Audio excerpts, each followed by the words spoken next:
Welcome to the Small Church Podcast, where faith, community, and ministry intersect in the unique context of smaller congregations. I'm your host, Tony Marr, and I'm thrilled to be joined by two men who are convinced they're a little bit more talented than I am. That is right. I'm Robert Kill, one of those supposedly more talented guys, co-host and fellow small church leader. Together, we're here to explore the challenges, triumphs, and inspiring stories within the tight-knit communities that make up our smaller churches. And I'm Bruce Montgomery, the one here to bring even more to the table than these two and offer a unique perspective to our conversation. So whether you believe this talent hierarchy or not, you're in for a treat. If you're a pastor, a church member, or just curious about the world of leadership, you're in the right place. Each episode, we dive into topics that matter to you, from innovative ministry ideas to navigating the unique dynamics of a smaller congregation. So grab your cup of coffee, settle in, and let's journey together through the wonderful tapestry of small church life. This is the Small Church Podcast. Hey, everybody, welcome back to what is a two-part episode. So excited to have you guys listening in as we are talking about community engagement. I've loved this conversation with Bruce and Tony, and we are so thankful that you're coming back and joining us for part two, along with some other cool segments that you will get to hear and listen to. We have about 85 churches, and 3 of them average more than 100 people a week. Yeah. So anyway, love it. It's been a great event. Sorry, I've rambled a little long there, but it was good. And you may see a big boost in attendance this Sunday. You may not. We don't usually from this event, but And that's okay. We see over time that people came and hung out, and they're like, we came to this thing a year ago. We had one person that walked down, and they're like, so what are y'all doing? And we're like, oh, and my wife was actually talking to them and said, yeah, we do. You know, we're this church here. And they're like, y'all are the church? And they're like, yeah, we're the church, and we're doing this, and this is what we do. And they're like, we literally drive 25 minutes to go to church. We could be at your church in 30 seconds. And Melissa said, we're here on Sundays. And like, well, we go to Johnson City. She said, and that is awesome. Go to Johnson City. If that's your family, what we have found is most people have a very hard time building community when they go to church in another community. Melissa and I are very intentional. We live 25 minutes from our church. And so we're very intentional about being in the community. But most people can't do that, and most people won't. And I'm not being mean. So if you're listening, I mean, you know, as a pastor, if you're listening to this, you understand most people aren't going to make that commitment. But we have people, and these guys are like, we'll come try it out. What time's your service? And then I had several volunteers that were there, just church members who were just going, man, it's our first time doing this. We've had so many people come up and say, this is the best part of the entire walk. I mean, it's like 4 blocks, 3 or 4, like 4.5 blocks to cover the whole thing, and it's. I mean, this is the best part. One person came up and said, "We literally come back every year because you all do this. We make this intentionally the last stop on our thing because our kids are a little sticky, and we don't care about that. But we want to do this, and then we come by, and then we head home." So our kids get all their bags full. We come here, we stand, we laugh, we talk with you guys, and then we go home. And so it's making an impact that people, when they have a need, when they have a question, and they're going, if I've got a question about God, where can I go? Those people gave me a fire when I was cold. They gave me a s'more when I was hungry. And I'm not trying to equate that to what Jesus said at all, but I know it came across that way. But I'm just saying that, you know, this isn't a least of these things. We were just present in a time when a lot of people, a lot of churches are banging some really hard drums on some things. We were just present when people were hurting and when people needed a treat, when people wanted a safe place for their kids. We were just there. And so we chose to go, okay, there's a lot of conversation and controversy around some of these things. But we had 2 people dressed up. One couple, husband and wife, dressed up as Lois Lane and Clark Kent, and it was really fun and it was hilarious. They had wigs and everything; they were awesome. And then one lady dressed up in a duck outfit, and that was it. And so, but we just were there and we hung out and it was an awesome time. So thanks. And it wasn't much of an investment. Oh no, our members drop off stuff. I mean, we made, made 1,000, a little over 1,000 s'mores packets. And honestly, we could have made 2,500. And it's just, and we aren't greedy. We aren't stingy with them. We aren't like, no, didn't you come? I see chocolate on your face. I mean, that's a marshmallow stain right there on your shirt. I mean, we don't do that. If somebody's just like, oh, could I get another one? Absolutely. Here you go. And so it's just a beautiful space. Hey, what kind of dog's that? Oh, it's a blah, blah, blah. Cool. How old? Oh, man, look at his pulse. He's only 6 months. And then you just like, tell me about your family. Tell me your story. And so the investment is not the stuff. If we had to buy it all, it would cost us $100. Yeah, and I think that's the big thing is that a lot of churches, especially smaller churches, they want to try and reinvent the wheel. And they say, we're going to do this big event that they put so much time and so much effort and a lot of resources that maybe the church doesn't have into doing an event that because your resources are limited, because your manpower hours are limited, your event really isn't very good. And you don't get the kind of turnout that you were hoping for and expecting. Whereas literally right next door or right down the street, you've got an entire community, a municipal backing and dozens of other organizations pooling their resources together. Go be a part of that. Yeah. And instead of trying to do your own thing separate, go be a part of what's already happening. You're going to engage into your community. You're going to get your people involved in something that's having a much greater impact, and you're going to provide a service that is going to pay great dividends down the road. Maybe not numerically in your growth or monetarily, but in the lives of people and in the relationships that are going to be formed. I think a couple of things, and I'll say the more important one first, and if we get distracted, then the other one doesn't matter. But I just think that we've got such a poor view of what a healthy church looks like anymore. And if we think if the seats are slammed full, we win.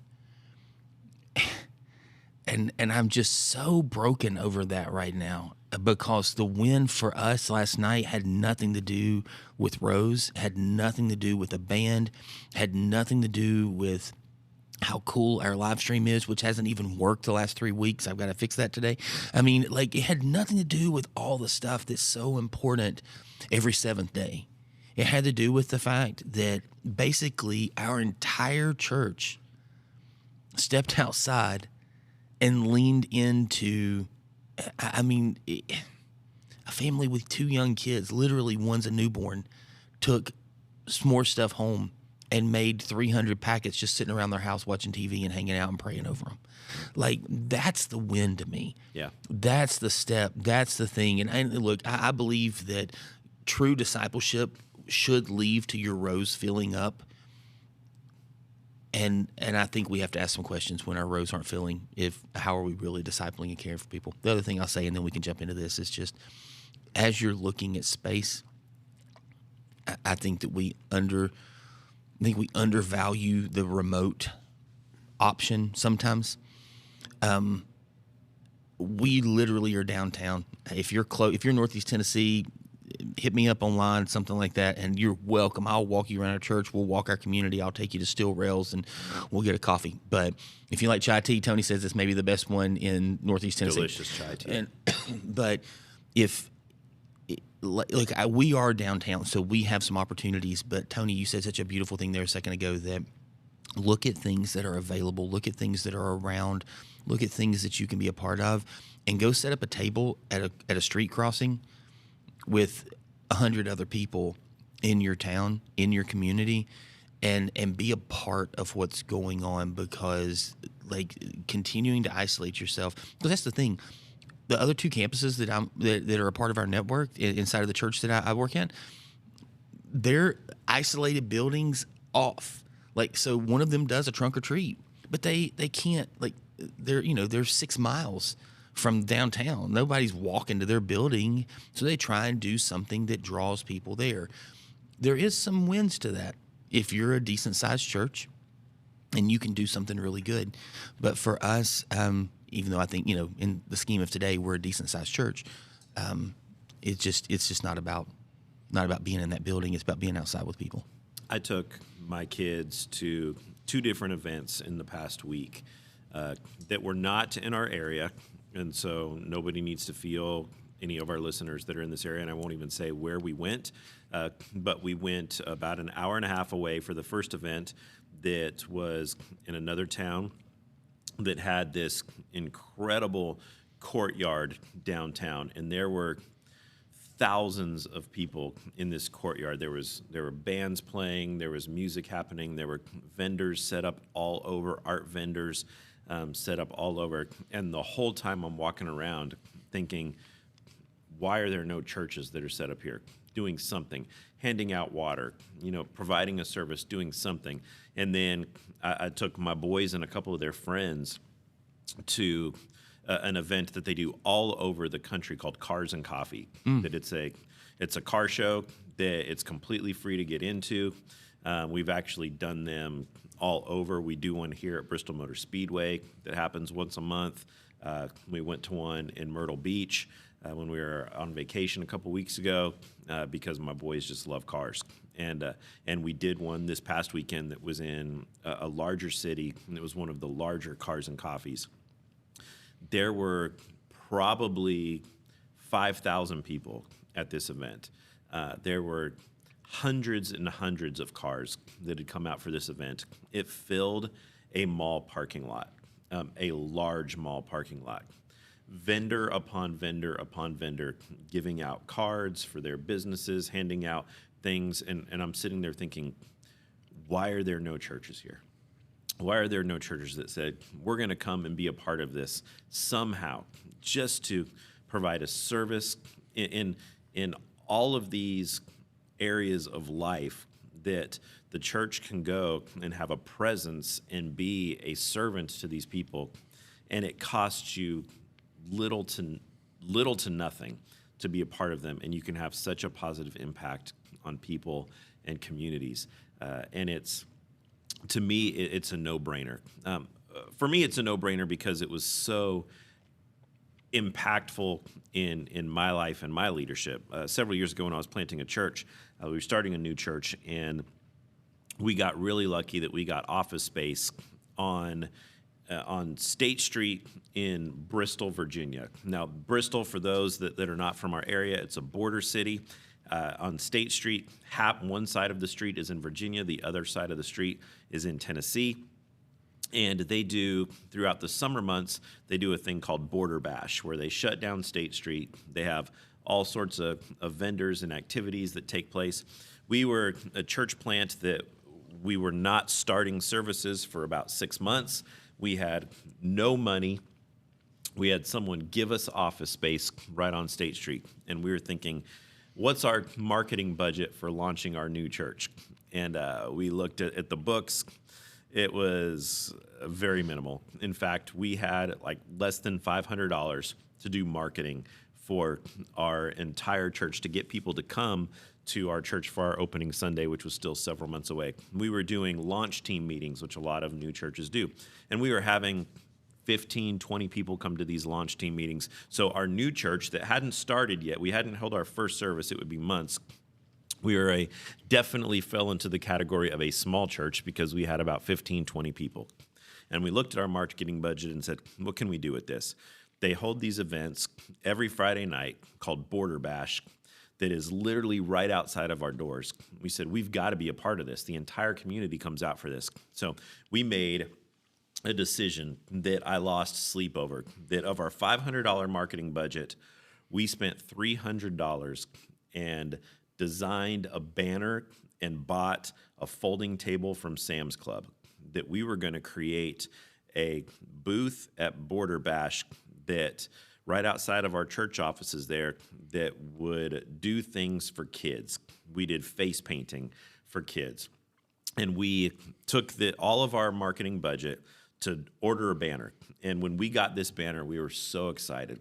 Our associate pastor, who was great at graphic design, designed this amazing banner. And when it came, we unrolled it. And the way that he designed it, it was supposed to say, free fun for kids. And it said, free for fun kids. And so every time we put this banner up, we were so excited that we put this banner up. We put our booth out, our table out. We couldn't even afford a tablecloth. We didn't even have a tablecloth. And we went to the dollar store and bought some face paint. And every kid that would come up, we'd say, are you a fun kid? Because it's free if you're a fun kid. If you're not a fun kid, we're going to have to charge you for it. But we did this literally every weekend for 3 months. It was our only marketing, and we would sit there and talk with people about what we were doing, what was happening in their lives. And on our opening Sunday, we had over 300 people show up at a YMCA when the only marketing we did was engaging in our community and being a part of the things that were happening in our community. And it cost us less than $500 to be a part of this.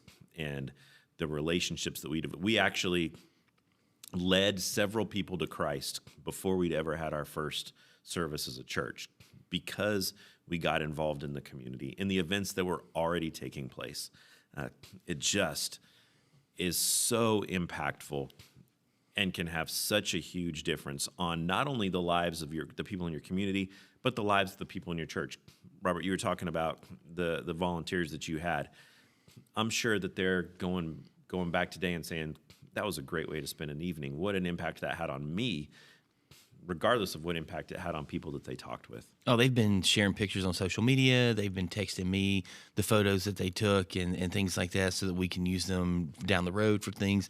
It was absolutely, unbelievable. And Tony, you're talking about that Border Bash there. And I know that probably is something that tends to be a touch more local people. We have the Apple Festival that comes to Irwin every year, and it's over 120,000 people.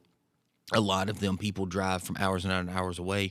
And we've really stayed out of that event as a church, even though it's right in front of our doors, just because we just don't know that we have the bandwidth for 120,000 people to really provide a service. But it's something that we talk about and something that we think through. And then there's some other events like Autoramas and stuff like that, just a bunch of car heads, but they're all local people that aren't near as big, but maybe we should kind of rethink and gearheads, not car heads, gearheads, and you stuff. Just made yourself look so foolish. I know, I'm such an idiot, like stupid moron, idiot. I was trying to think of the word that Napoleon Dynamite said, and I couldn't remember it, and it was idiot. Yeah. So no, these aren't easy things. I mean, sometimes you do something, and you go, man, we hit a home run, and it was an accident. Sometimes you're trying to have free fun for kids, and you end up having free for fun kids, and it's just like God's just working, and I think that's the thing is we have to be willing to step in and trust the fact that it's not our church. It's his church, and he will grow it, and he will do it in spite of us. He's asking us to be faithful and obedient to love his people. And Jesus did not go, like you said earlier, and I loved it so much, Jesus didn't go sit in churches.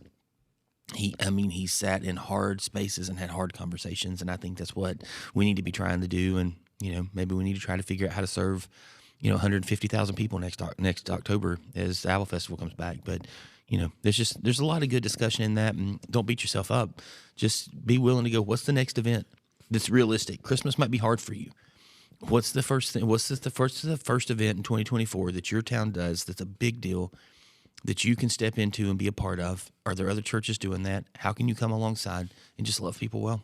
Yeah, exactly. What can you engage in that's already taken place? And the other big thing that we touched on a little bit before is your expectations and your measure of success for the event needs to not be attached to what it does for the growth of your church, but rather what it does for the growth of your community. We have a church that we've done some work with in the past, and we were in a consulting session with them and talking through this exact idea. And one of the staff members spoke up and said, I've got to push back a little bit because I'm a little discouraged because we spent a lot of money, a lot of time, a lot of energy in doing a big event for Easter. They did a huge, massive community event for Easter. They built it up within their congregation and in their community for weeks and weeks and weeks, and they spent a fortune. They hired a helicopter to come in and drop Easter eggs on the park that they had secured with the city, and on all these kids. And talking with the children's minister, she said, we had over 6,000 people come to this event. And do you know how many came to church the next week? 0.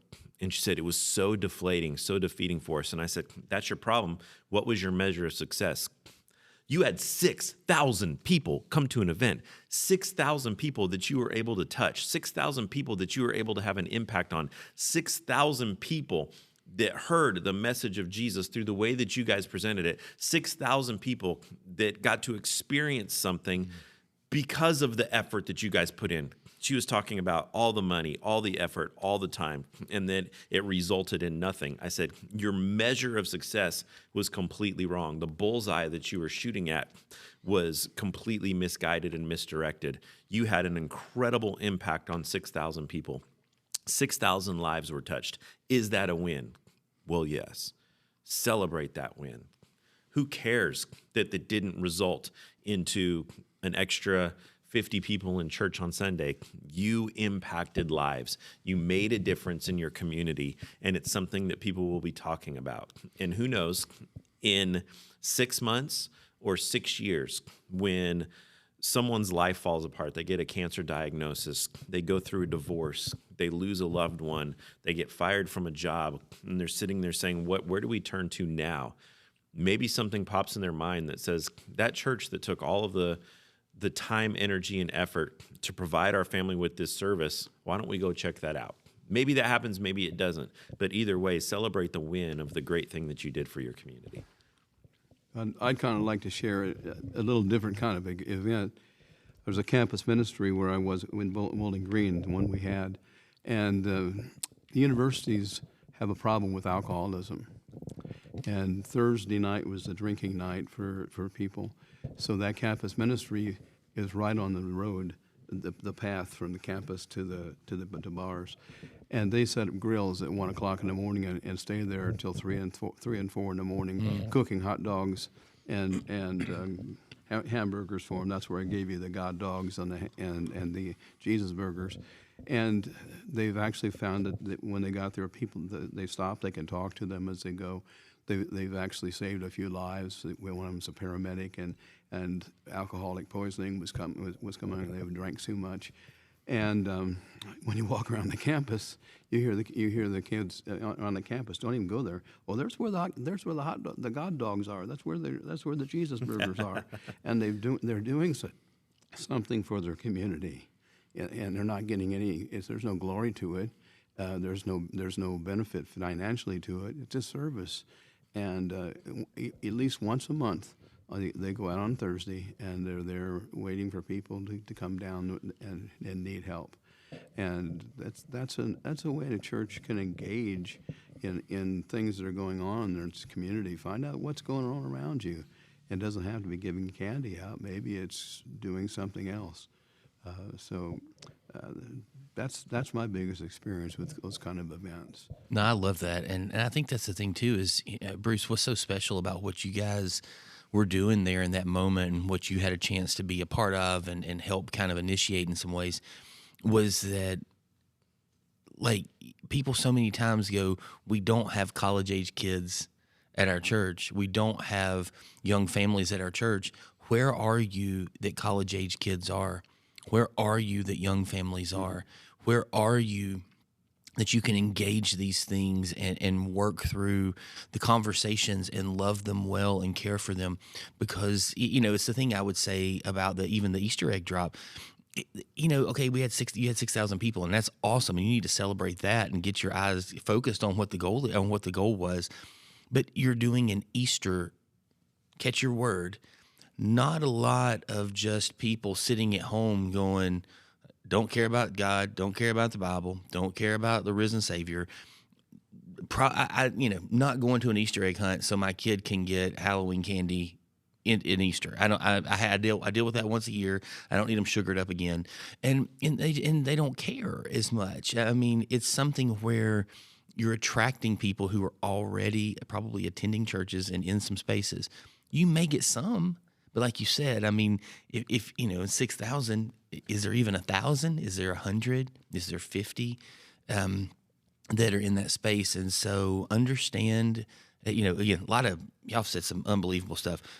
A lot of wisdom in understanding what's your goal and being comfortable with that goal. If I'm going to put a conference on at my church for married families, I can't measure that against some church that runs 10,000 people and go, well, they had 1,000 people, they had 10% of their congregation. Because for me, 10% would be 10.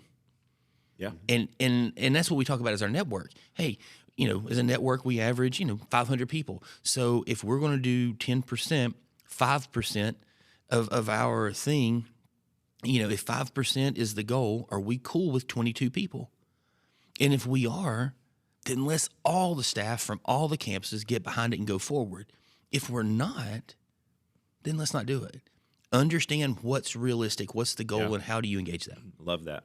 Love that. All right, we're going to jump into another new segment of the Small Church Podcast. We are calling this one Pastor's Playlist, and we're going to take a minute with the three of us, and if we ever can get a guest to come back into studio with us, we will ask them as well. But we're just going to talk about what are you watching, what are you reading, and what are you listening to. So this is Pastor's Playlist. And now, Pastor's Picks. What are we reading? What are we watching? What are we listening to? Does anyone really care? Probably not. But we will tell you anyways. All right, so that's it. Pastor's Picks. Robert, what are you reading right now? We're doing a series on mental health. And so I am reading 3 books. Louis' Don't Give the Enemy a Seat at Your Table, Louis Giglio, Craig Groeschel's Winning the War in Your Mind, and Jenny Allen's oh my goodness. This is why I write things down. I'm too old. My wife's into that book a little more than I am. Sorry, Bruce.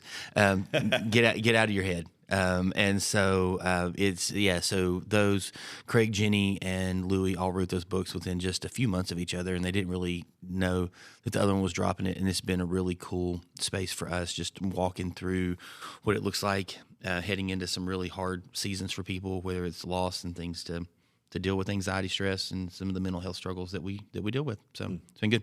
That's great. Bruce, how about you? What are you reading right now?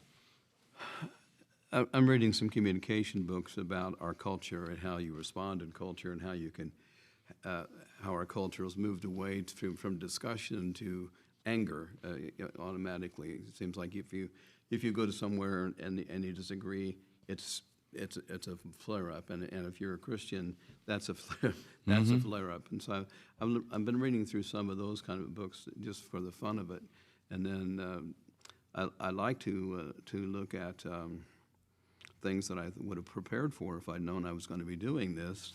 But I like to look at books that are encouraging to people, and the movies and TV shows I watch are encouraging kind of things. Once Carol and I found that we can go on to the whole internet and get TV shows, we have favorites, but they're usually kind of that wholesome family kind of approach to things.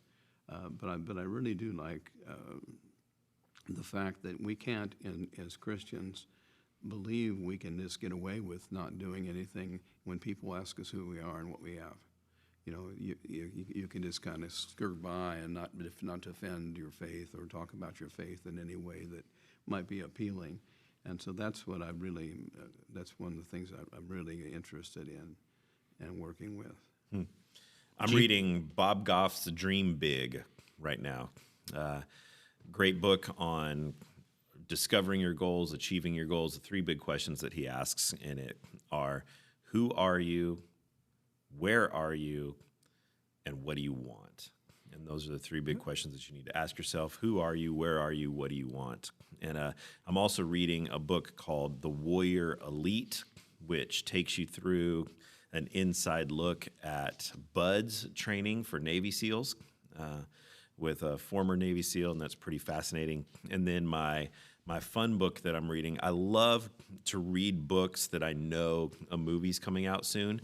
And so I'm reading a book that is called The Boys in the Boat, and the movie is coming out beginning. Have you read the book, mm-hmm. Boys in the Boat? It's a true story of a college rowing team from Seattle that took the country by storm and went over to the Olympics and beat Adolf Hitler's prized German rowing team.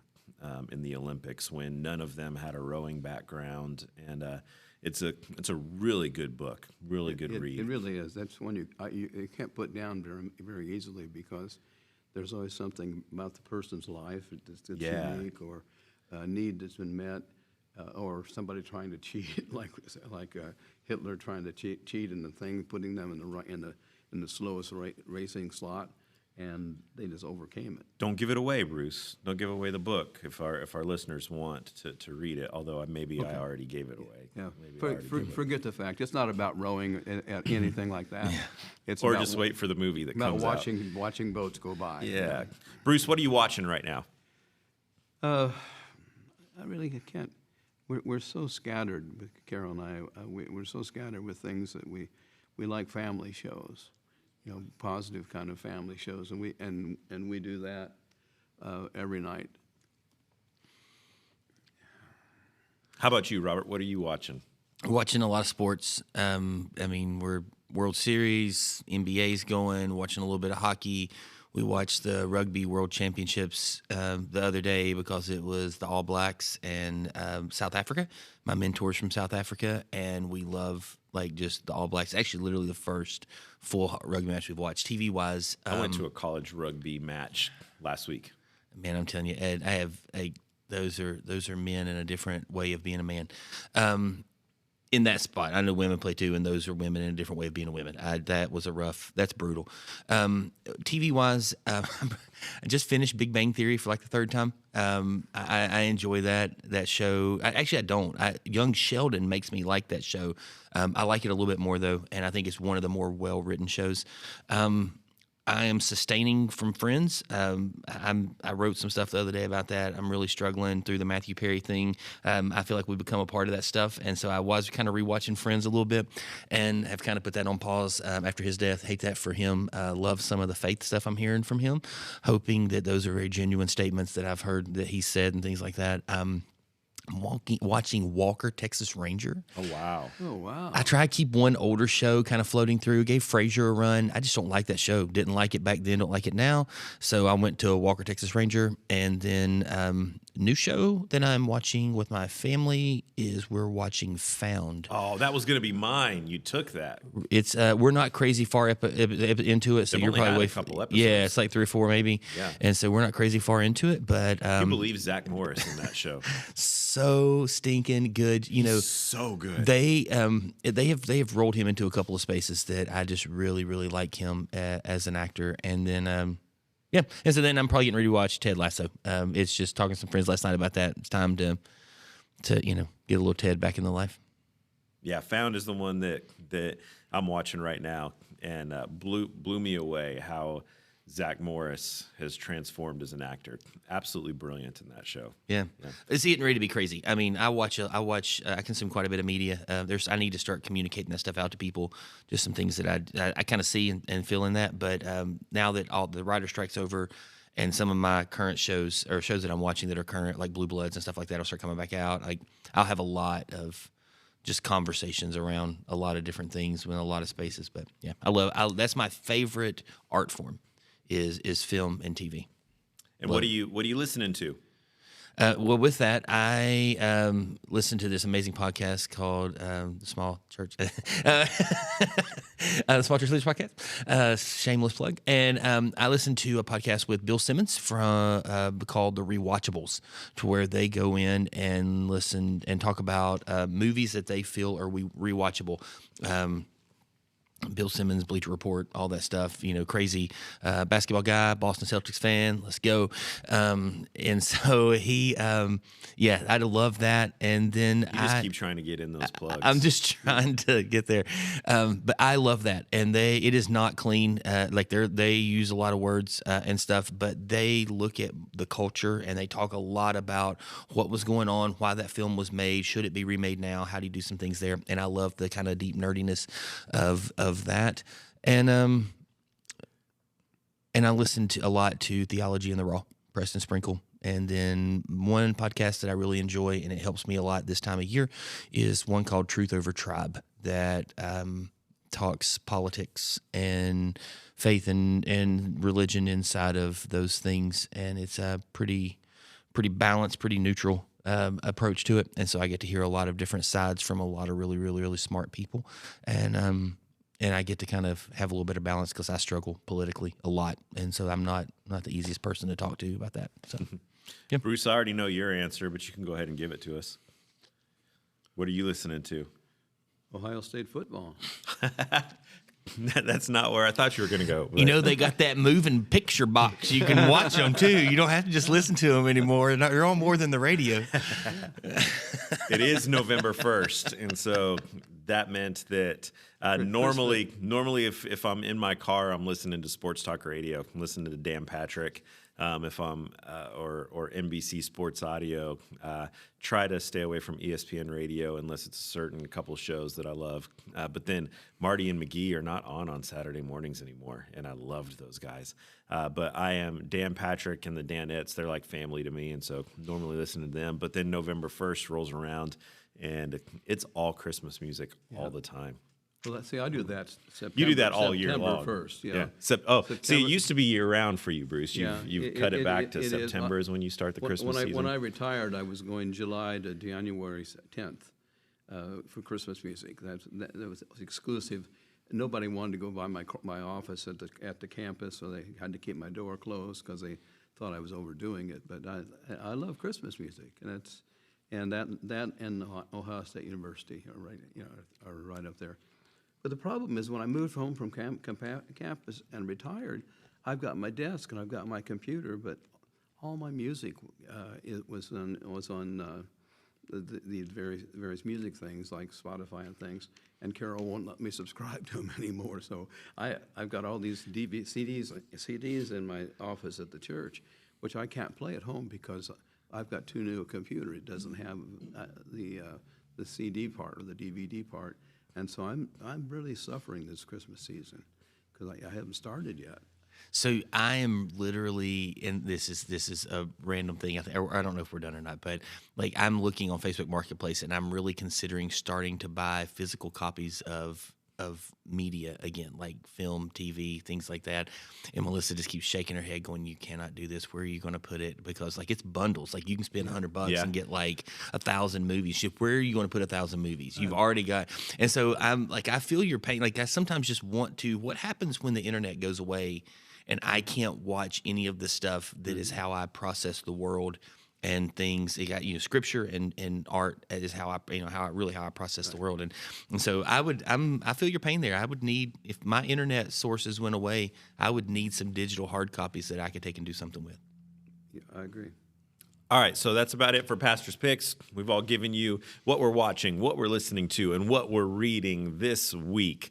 In wrapping things up here for this edition of the Small Church Podcast, going back to engaging the community through being involved in events. Guys, any final thoughts before we wrap this thing up on our topic of this morning?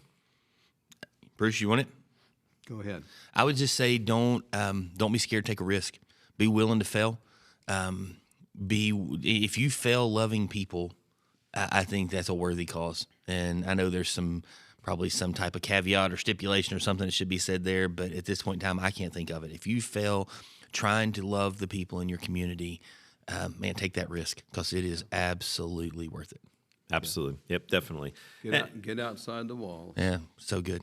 Yeah, grab a local newspaper, your News and Neighbor, or whatever you have. See what events are going on in your community, how you can get involved in them, how you can be a service to the people in your community, regardless of what benefit it has for your numbers, your attendance, your offerings that are coming in. Just go out and love the people in your community and be a part of it, and whatever happens, happens.